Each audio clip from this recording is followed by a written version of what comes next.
day, everybody, and welcome to the Job Talk TV show. I'm your host, Dr. Tina. It is my absolute pleasure to be here today with my very dear friend, Dr. Dionne. Welcome to the Job Talk TV show. Thank you for having me. I'm really excited. So, just to remind our audience and to remind me why I'm here, I do it every day. It's part of my affirmation process. The Job Talk TV show is about sharing work-life experiences, people's journey in their work life or their journey between work lives. And just because we choose to trade our time for money doesn't mean we should be miserable in what we do. I have fallen into the company of a woman who has found her joy, her passion, her purpose. Dr. Dionne, this is for you to showcase what brought you to your place of joy, your place of passion. What is your purpose? Well, I don't think that purpose is this static thing. I think it's dynamic. And oftentimes, clients will come to me and say, I'm trying to find my purpose.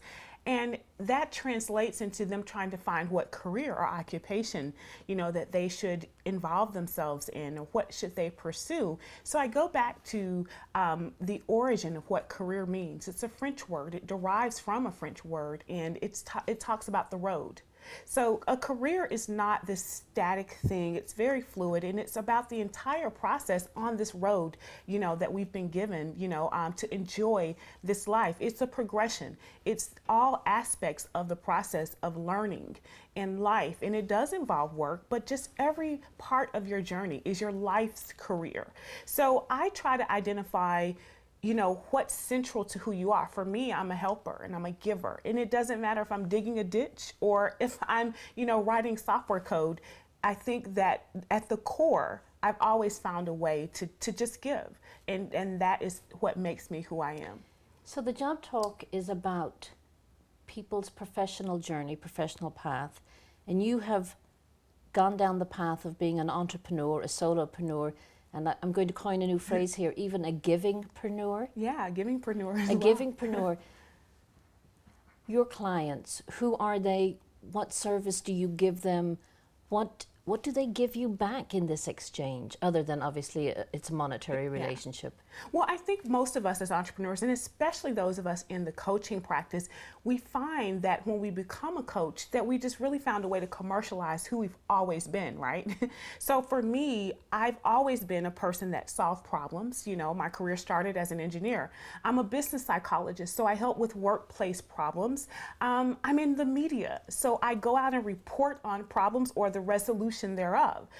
So for my clients, when they come looking for assistance to help them find their purpose or to guide them on their journey, I really just start questioning and uncovering who they are at the core of their being and how that can translate into, what they want to do from a business perspective or just in general life improvement.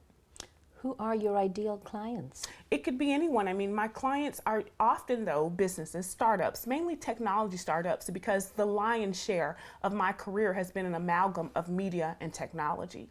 And so mainly business owners, entrepreneurs are those that aspire to be that. And they come with their idea and they want to refine it and make it better. Or they come with, and they've already started the practice, or sometimes they're just in the ideation phase. So I take those clients on a journey, and I start with themselves, though, first. Before we jump into the business aspect of it, we deal with self-awareness. And once we deal with self-awareness, I identify what their strengths are and what they can actually bring to that commercial endeavor that they want to pursue. And so, we've spoken in the past about our respective interest in the STEM community, science, technology, IT. And that we're both recovering or evolving engineers. Yeah.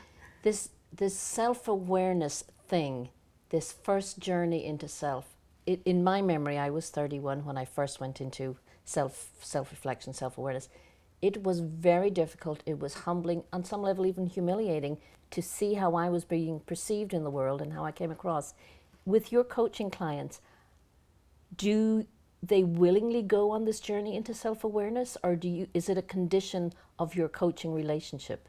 It's a condition. I do a discovery session initially. So I spend 2 hours talking to them, and then I also ask them to ask others. So like you said, you want to definitely have that external view of who you are, but sometimes we don't know ourselves well enough because we're on this rote procedure, doing these very tactile things on a day-to-day basis, in our work, in our life.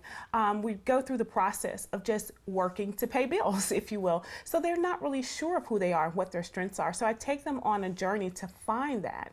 And then we determine how that translates into how they will be most effective in their business.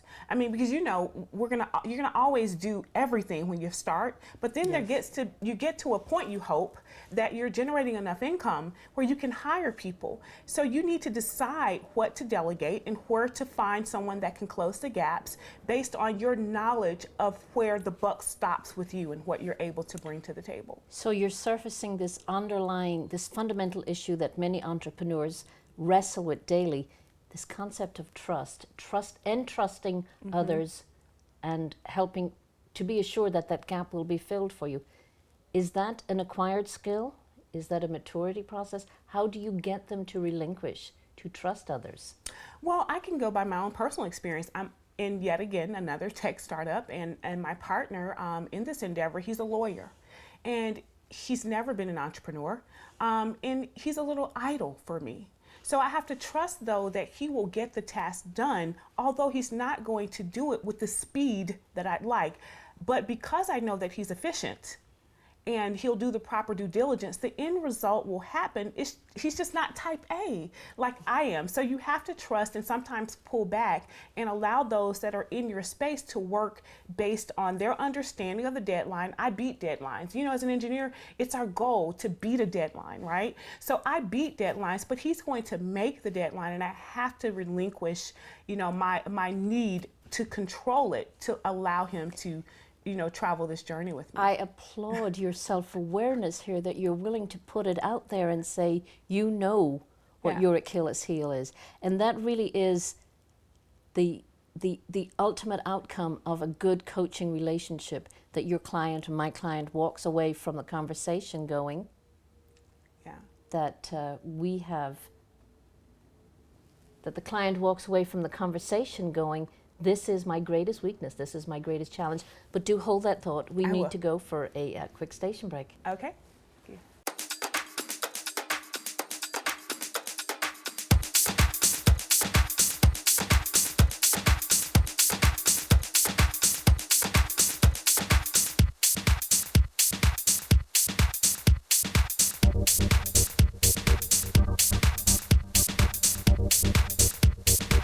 Welcome back, everybody. Of course, you are tuned into the Job Talk, and I'm your host, Dr. Tina. And today, my dear, beautiful friend, Dr. Dionne, is here with me. And we have so many things in common, yet we're somewhat times approaching things differently in our coaching realm, in our relationships. But you today, as a practitioner, you're involved with a colleague in a startup. And just during the break, you shared with me an awareness that you had in resolving differences in that relationship. Would you like to reiterate what that was? Yeah, well, like I was saying, and it's the same in our coaching practice, we have to exhibit understanding with our clients. And with my partner, he does things differently than your me. Business partner. My business partner. And he does them at a different speed. I move at the speed of light, if you will. And I've been, an entrepreneur for 20 years, parallel to my workplace career. So he said to me recently, I need you to be able to relate to how I do it. And I said, well, I'll never be able to relate to it, but what I can offer you is understanding. And that's a part of, being in the helping business. So I was able to, in this business pursuit, leverage, the attributes that make me successful as a coach, is because you have to understand, get some level of understanding of your client's place in life, or in this instance, my business partner's place in life, and what makes him who he is, so that I can better help, and in this case, be a better partner so that we can collaborate to get this thing to the marketplace. Okay. In your journey to becoming this multifaceted entrepreneur, I'm almost exhausted hearing about you've got 5 or 6 different endeavors going on. Did you start in corporate life and transition, or how did you come to this this part of your life? Well, you know, the same attributes that you have as an entrepreneur, you have in the corporate workplace as an intrapreneur. Yes. So early in my career, I worked in management consulting as an engineer. So I was able, and I worked for a big five. So I was able to go around into major companies. And at 24 years old, I had a leadership position. And I had to learn how to be the best that I could be to compete with those that didn't want me in that position, but also to not let those down that identified something in me that I didn't know existed. So, you know, in being in a leadership position and in learning those portable things that you learn in the corporate workplace, I was able to just transition. That's why I say purpose is not tied to one occupation. I'm the same person evolving and learning, sure, but those key things that made me successful in the workplace are the same things that made me successful as an entrepreneur. On a Myers-Briggs, would you share what you are? Oh no, it's always different every time. Fair enough, fair enough. And I just see this energy, this light that comes from you someplace, and I was trying to frame it. Well, I tell people that I am internally motivated. I'm not externally motivated. I'm introverted. And there's some confusion about introversion because I'm not shy. So they often think, well, you're not introverted, you're social. I'm like, I'm not shy, but I'm very introverted. So a lot of my inspiration comes from books and the things that I do meditatively within my own mind to create without the noise that you find from the external opinions. So I'm internally motivated. I am very thinking and feeling as well. But my Myers-Briggs is all over the place. It just really depends on what I'm working on. And I was really interested about the introversion, extroversion piece. Where do you go to remain charged, to recharge? I go within and I find a very quiet place. I know you and I talked once about, you know, we take power naps, another thing that we have in common. And I remember in the workplace, I would go to the bottom level of the parking garage where it's dark and dank and cold. I'd park my car there every day, walk down the stairwell, and there'd be times during the day that I'd just go sit for 10 minutes to sort of, you know, remove all the noise of the busyness of commerce that you deal with, especially being in a leadership role. And then I go back upstairs. Sometimes it's just disciplining myself to be quiet. Sometimes I will meditate on different affirmations. But for me, usually it's just to be quiet, to hear that still small voice. To hear your own voice and to be comfortable listening to your voice is a phenomenal part of our evolutionary process. There are times I have to reach out and engage with my peers to sound check my voice. Who do you go to? Well, I have friends that are also left and right brained like me. And so being left and right brained, you're able to do a lot of things because you use both sides equally, and I've been tested and I do. So it's hard for me to find a lot of people to go to. So I have one very close friend who's also an entrepreneur that I just sort of bounce ideas off of, and not really for validation or confirmation, but just sometimes just to talk. She's a very close friend. We've been friends for 25 years, and she too is an entrepreneur on the same journey as myself. And thank you for that. I was just thinking, we are fortunate that we have this collection, this personal board of directors of close friends. I've been thinking about adding a contrarian into my inner circle because I have a tendency to surround myself with people who will agree with me, and that sheer force of personality is not always a good thing. Would you consider that? Is that something you would consider, to have an opposing opinion in your circle? I have one. Oh, wonderful. And they're not deferential, and I told them to not be that way. So, you know, they're definitely not deferential, and they always, you know, tell me when there are things that I'm doing. And this is more from a personal perspective, not really tied to business, but just, you know, my way of being and the steps and path that I'm on to self-actualization. I allow them and encourage them to help keep me on the right path. I love this notion of having a non-deferential member of our inner circle. Yeah. We are going to go for a quick station break. However, when we come back to the Job Talk TV show with Dr. Dionne, I'd like to hear more about this character, this non-deferential character, as it relates to your business. Okay.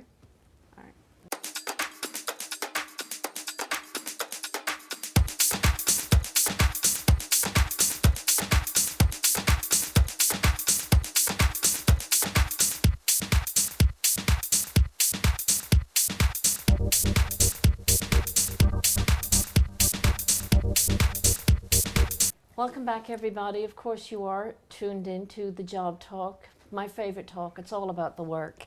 Thank you. You're inspirational because you are all about the work, whether it's the entrepreneurial journey or the professional journey. Before the break, we hinged on a topic that I've only begun to explore, and that's including the contrarian in my personal advisory group. You say you have one, they're non-deferential. I feel an ouch sometimes when my logic is questioned, and that's because I am logical and I've really thought through my thinking process. I've put a lot of work into it. What does the contrarian bring to you that you're able to overcome this sense of ouch? Oh, I didn't need to hear that. Well, you know what? I don't know that I ever had the ouch. Sometimes it hurts and you kind of get a little teary. But, you know, in my upbringing, my mother, you know, who's a lawyer, so she always gave us constructive criticism. And she was a teacher also, which was interesting. Her journey is interesting. But she also allowed us to give it back. And so we were taught to not be thin-skinned and to listen. So in performance reviews, you know, in my corporate experience, when they're giving you, you know, criticism, I learned to suck it up. And I cry about it later. Then I realized it's okay to cry about it right now. And then you take from that, not the stab, if you will, but the instructive information about how you can be better. And so although you're not externally motivated, you know, nor am I as an introvert, because you're in business, the perception that people have of you is important because it translates into more business. Absolutely. Feedback is the breakfast of champions, the breakfast of champions. So here you are, you're on your journey. Where are you going? What's next? Well, you know, I don't have a definite end to it, except when I take my last breath that I want to make sure that I've been useful. And, you know, we often hear, I'm not going to let people use me. I'm not going to let people use me. But one of, you know, I had an opportunity to sit with personally and hear Dr. Maya Angelou say, we were all here, put here to be of use. It's, it's you who determines if you're going to be misused or useful. So how are you going to manage your use? So my goal is to be useful. And when she said that, I was very young and I was at an engagement where she was in attendance. And she shared that with us because it was a room full of women entrepreneurs and we were on a path and we were talking about being misused or having business partners that weren't good. And you're gonna always, use is what's key. It's up to you to find the balance between misuse and useful. So at the end of my journey, if someone can say that I have been useful, then I will have lived a good life. To be in the service of others. To be in the service of others. It adds deep, deep meaning and value and texture and hue to our lives. Who has been your greatest inspiration? I think for me, my mother. Because my mother is one of the most selfless people that I've ever encountered. She believes in excellence and the pursuit of it, and she taught that to us as her children, you know, to always pursue excellence, but not just for yourself. So everything that you learn, you need to teach. Now, finding the balance of not giving too much of yourself is difficult when you're a giver, but I think that just, you know, what she has taught me, she's still here, I'm still blessed to have her here, and what she taught about ensuring that you, in the improvement of yourself, you improve your community and everyone around you to make the world a better place. You reminded me of a client of mine who lamented profusely, I give, I get nothing back. And she caught me off guard. What did you ask for? What do you ask for? Yeah. Today, what do you ask for? Well, it used to be hard for me to accept getting it back. And now I just allow the universe to bring to me whatever it will. I do have specific requests that I make, and I pray for the ability to recognize when it's coming, because sometimes it comes from unorthodox places and unorthodox individuals. So just asking God to keep my mind open so that I can see who He's using as a conduit to bring to me what He wants me to have. The Job Talk radio show, the Job Talk TV show, is about meeting people who are on their journey. You have given me a beautiful gift today. I always tell my audience, there is a coach for every client and a client for every coach. This is a beautiful coach. she might be the one for you. How can my audience contact you? Sure, you can go to my website, lifepurposecoaching.com, and you'll find all the information about me as well as the social channels regarding how you can connect. My name is Dionne Mahaffey, and it's spelled Mahaffey, and that's lifepurposecoaching.com. Thank you, everybody. I bid you adieu, and we shall be back soon. Thanks for having me.